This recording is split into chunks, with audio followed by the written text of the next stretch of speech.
Hello friends, I hope you are all doing well. Friends, आज हम लोग crime के बारे में बात करेंगे और क्राइम के एलिमेंट्स को बताएंगे। क्राइम के एलिमेंट्स क्या क्या होते हैं, क्राइम के कुछ डेफिनेशंस बताएंगे। ठीक है, क्योंकि क्राइम को जनरल वे में सब जानते हैं कि एक आदमी ने दूसरे आदमी की चोरी कर ली थी, अपराध हो गया। एक आदमी दूसरे आदमी को जान से मार दिया तो ये अपराध हो गया। ठीक है, ये सब अपराध होते हैं, लेकिन हम लोग लीगल टर्म में आज जानेंगे कि क्राइम एग्जैक्टली होता क्या है। ठीक है, तो क्राइम को समझने के लिए सबसे पहले हम लोग क्राइम या इंडियन पेनल कोड में दिए गए कुछ अच्छे अच्छे राइटर्स की डेफिनेशन देखते हैं। ठीक है, तो एक बेंथम है। ठीक है, तो बेंथम ने क्या कहा कि offence are whatever the legislature has prohibited for good और बैड रीजन।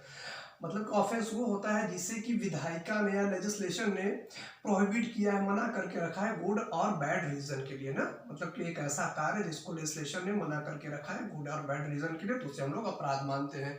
फिर ब्लैक स्टोन आते हैं, तो ब्लैक स्टोन का कहना ये है कि एन एक्ट कमिटेड और omitted in violation of public law. मतलब ऐसा कोई भी एक्ट जो आप कमिट कर रहे हो या जो काम करने की आपकी लायबिलिटी थी हो उसमें ओमिशन कर रहे हो, और ये एक्ट ये आपका एक्ट या ओमिशन पब्लिक लॉ को वायलेट कर रहा है, तो इसे हम लोग क्या बोलते थे, ऑफेंस मानते हैं। ठीक है, मतलब एक आदमी ने ऐसा कोई एक्ट किया या तो ऐसा कोई ओमिशन किया जिसकी जो बाउंड था, ठीक है, लेकिन वो नहीं कर पाता है। ठीक है, तो इसे हम लोग क्या मानते हैं, ऑफेंस मानते हैं। ठीक है, और फिर एक स्टीफन आ जाता है। तो स्टीफन की हम लोग डेफिनेशन देते हैं कि स्टीफन कहते हैं कि crime is an act forbidden by law and which at the same time revolting to the moral statement of society।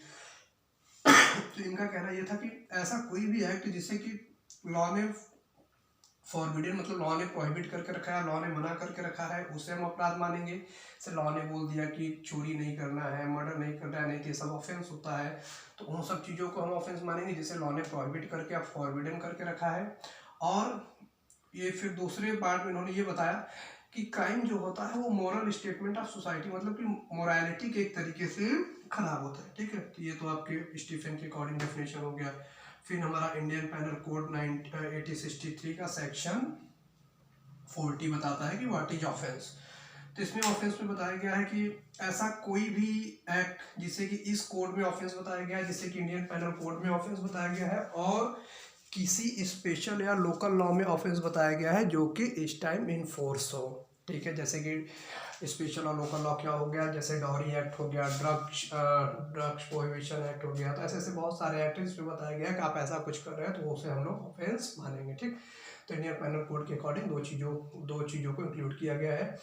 एक वो ऑफेंस माना जाएगा जिसे इस एक्ट में बताया गया है कि ऑफेंस है, मतलब इंडियन पेनल कोड में बताया गया है ये ऑफेंस है, जैसे कि आपका चोरी, मर्डर, रेप, ये सब चीज़ें। और दूसरा ये कि स्पेशल और लोकल लॉ में स्पेशल और लोकल लॉ में मेंशन किया गया हो कि पर्टिकुलर एक्टिविटी ऑफेंस की कैटेगरी में आएगा, तो उन्हें हम लोग ऑफेंस मानेंगे। तो ये तो चलो कुछ जनरल डेफिनेशन हो गई जिनसे हम समझ सकते हैं कि हाँ एग्जैक्टली ऑफेंस होता क्या है। ठीक, लेकिन क्राइम करने के लिए कुछ एलिमेंट होते हैं और उन्हीं एलिमेंट के बिहाफ पे क्राइम को किया जा सकता है, तो उन्हें हम लोग देखते हैं कि एलिमेंट इसके हैं क्या क्या। ठीक है, तो एलिमेंट को आप सब बहुत अच्छे से समझिएगा। ठीक है, तो आप लोग खुद सोचो कि एक अपराध करने के लिए सबसे पहले एक ह्यूमन बीइंग होना चाहिए, मतलब एक मानव होना चाहिए, वही तो अपराध करेगा। अब मान लो कोई आर्टिफिशियल पर्सन हो तो अपराध कर नहीं पाएगा, क्योंकि उसकी सोचने और समझने की शक्ति तो है नहीं। सबसे पहला एक ह्यूमन बीइंग होना चाहिए। ठीक, और उस ह्यूमन बीइंग का डिसऑनेस्टली इंटेंशन होना चाहिए, जिसे कि मैक्सिम के रूप में कॉमन लॉ का जो मैक्सिम है मेंस रिया, हम लोग मेंस रिया के रूप में जानते हैं या मेंस रिया के नाम से जानते हैं। ठीक, तो एक ह्यूमन बीइंग हो गया, उसका डिसऑनेस्टली इंटेंशन होना चाहिए। और फिर तीसरा, उस ह्यूमन और डिसऑनेस्टली इंटेंशन के साथ साथ उसके द्वारा कोई एक्टिविटी किया जाएगा। ठीक है, मतलब कि कोई कार्य किया जाएगा। ठीक है, चलो उसने कार्य कर दिया और उस कार्य के बाद किसी को इंजरी होना चाहिए। जैसे कि मान लो एक आदमी है, उसने अपराध करने के बारे में सोचा, तो एक आदमी हो गया पहला, अपराध करने के बारे में सोचा दूसरा एलिमेंट, और अपराध करने के लिए उसने किसी के ऊपर गन से फायर किया, मतलब किसी को गोली मारा। ठीक, तो गोली चलाना उसका एक्ट सीरियस हो गया, और गोली लगने के बाद जो इंजरी होती है वो फोर्थ एलिमेंट हो गया। ठीक है, तो क्राइम होने के लिए आदमी के बाद उसका गलत इंटेंशन, गलत आशय, ठीक है।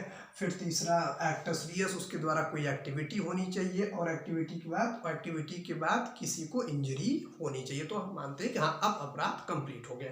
ठीक, तो ये 4 इसके एलिमेंट हैं और उन एलिमेंट के रिगार्डिंग मैंने कुछ सेक्शन लिखे हैं, उन्हें अब हम लोग देखते हैं। ठीक है, तो ह्यूमन बीइंग जैसे हम लोग किसे मानेंगे, तो सेक्शन 11 में बताया गया कि पर्सन कौन है। तो पर्सन में कॉरपोरेटेड, कंपनी, एसोसिएशन ऑफ पर्सन और ऐसे भी कंपनी या एसोसिएशन ऑफ पर्सन के बारे में बताया गया है कि जो नॉन रजिस्टर्ड है। ठीक, तो ये मतलब जरूरी नहीं है कि कंपनी या फर्म या एसोसिएशन ऑफ पर्सन रजिस्टर्ड हो तभी वो ऑफेंस कर सकते हो। नॉन रजिस्टर्ड है तो भी एक तरीके से उनके ऊपर केस फाइल किया जा सकता है। ठीक है, तो अब यहाँ पे बोल दिया गया कि कंपनी भी इसमें इंक्लूड है, एसोसिएशन ऑफ पर्सन भी इंक्लूड है। एक तरीके से ये तो आर्टिफिशियल पर्सन नहीं है, फिर भी इन्हें क्यों इंक्लूड करके रखा गया है। तो बहुत कॉमन सी चीज़ है कि जब कोई कंपनी किसी के अगेंस्ट गलत वर्क करती है या कोई एसोसिएशन ऑफ पर्सन किसी के अगेंस्ट कोई गलत वर्क करता है, तो उस केस में वो कंपनी न लायबल होकर के उसके जो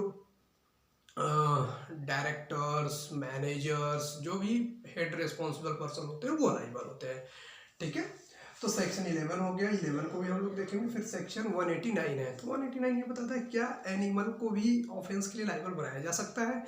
तो section 189 of Indian penal code के अकॉर्डिंग हम लोग देखते हैं, तो इसमें ये बताया गया है जनरल की एनिमल अगर वो किसी पर्टिकुलर पर्सन का नहीं है, जैसे एक डॉगी है वो किसी पर्टिकुलर पर्सन का नहीं है, वो किसी को काट लेता है तो कोई लायबल नहीं होगा। ठीक है, और ना ही वो डॉगी लायबल होगा। ठीक, लेकिन अगर वो डॉगी मान लो ए का है, ठीक है, और वो डॉगी किसी को काट लेता है तो ए यहाँ पे लायबल हो जाएगा क्योंकि ए उस डॉगी का ऑनर है। ठीक है, तो ये सेक्शन हमारा 189 बताता है। ठीक, अब मेंस रिया पे आते हैं।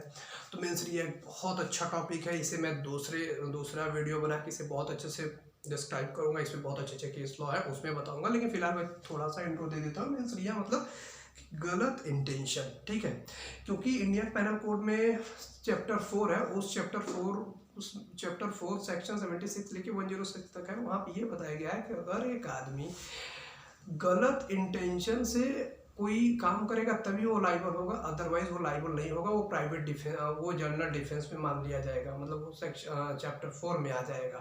ठीक है, जैसे कि एग्जांपल ये हो गया कि एक आदमी प्राइवेट डिफेंस में जैसे कि किसी को मर्डर करता तो लायबल नहीं होता।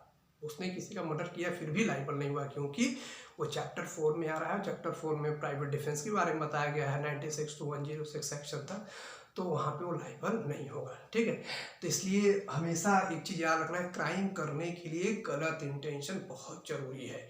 अगर गलत इंटेंशन या डिसऑनेस्टली इंटेंशन या मेंस रिया नहीं हो तो आदमी लायबल नहीं होगा, वो जनरल डिफेंस में आ जाएगा और वो बच जाएगा। ठीक है, तो जनरल डिफेंस में आने के लिए मेंस रिया या डिसऑनेस्टली इंटेंशन जरूरी है। और सेक्शन 94 हमारे इंडियन पेनल कोड का ये भी बोलता है कि अगर कोई एक्ट किसी आदमी से मजबूरी में कराया जाता है या उस पर दबाव बना के कराया जाता है तो भी वो लायबल नहीं होता। ठीक है, और इसके बहुत अच्छे अच्छे मैगजीन है, तो मैं दूसरे वीडियो में मेंस रिया को बहुत अच्छे से बताऊंगा। ठीक, एक्ट सीरियस, तो एक्ट में क्या क्या आता है। तो एक्ट सीरियस में 2 चीज़ें इंक्लूड होती है अकॉर्डिंग टू सेक्शन 30 या सेक्शन 33।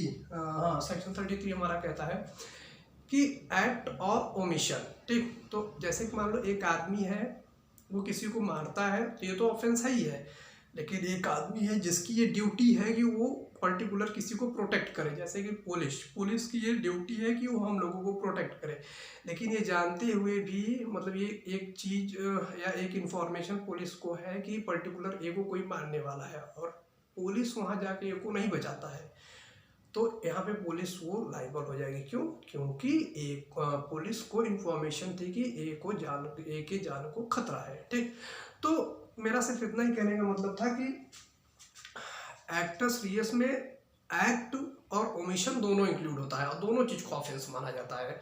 ठीक है, तो ये भी बहुत एक अच्छा टॉपिक है, तो इस पर भी मैं वीडियो बनाऊंगा।